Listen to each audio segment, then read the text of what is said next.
Dahulu, di pondok pesantren Pedukuhan Ngeroto, Gubuk, ada seorang santri yang sangat cerdas dan menonjol berkat ketekunannya mengaji.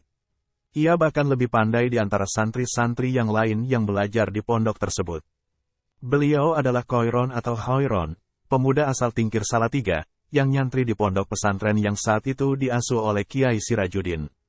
Setelah menamatkan mengajinya di pondok pesantren Ngeroto, Khoiron kemudian dipercaya oleh Kiai Sirajuddin untuk ikut membantu mengajar di pondok pesantren Ngeroto. Kemudian jadilah ia seorang kiai dan menetap di Ngeroto. Banyak masyarakat yang mengaji kepada Kiai Khoiron.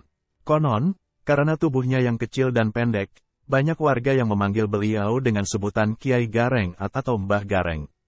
Selanjutnya, Kiai Khoiron atau Mbah Gareng menikah dengan seorang gadis Ngeroto.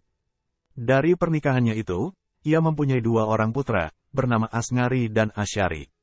Sejak kecil, kedua kakak beradik itu dididik sendiri oleh Kiai Khoiron dengan harapan kelak keduanya juga menjadi seorang kiai atau ulama. Salah seorang putranya yang bernama Asyari, setelah mendalami agama dari ayahnya, ia meneruskan mengaji ke luar daerah. Pondok pesantren di daerah Jawa Timur yang menjadi tujuannya. Saat itu Jawa Timur memang sudah dikenal sebagai gudang pondok pesantren di tanah Jawa. Adapun Asngari tetap bertahan di Ngeroto. Mengenai hal ini, seorang pengkaji sejarah asal Gubuk bernama Heru Hardono menyatakan, saat itu Asyari merantau untuk memperdalam ilmu agama ke daerah Tuban dan lalu menetap di Jombang. Dari putra Kiai Khoiron alias Mbah Gareng yang bernama Asyari inilah, kemudian menurunkan Kiai Hashim Asyari yang dikenal sebagai tokoh pendiri Ormas Nahdlatul Ulama, NU, yang merupakan kakek dari Kiai Haji Abdurrahman Wahid atau biasa dipanggil Gus Dur.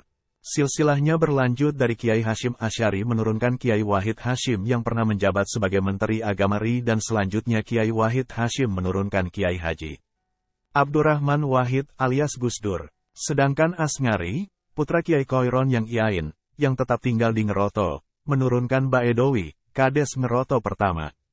Kemudian Baedowi menurunkan Kiai Sukemi, dan Kiai Sukemi menurunkan Kiai Zuhri atau Mbah Zuhri, yang kelak dikenal sebagai seorang ulama karismatik yang mukim di Kuwaron, Gubuk. Kiai Khoiron sendiri mengabdikan hidupnya berdakwah di Ngeroto hingga wafatnya. Saat ini, makam Kiai Khoiron masih bisa dijumpai di pemakaman Desa Ngeroto, Kecamatan Gubuk. Semasa hidup, Gus Dur pernah berziarah ke makam iluhurnya tersebut.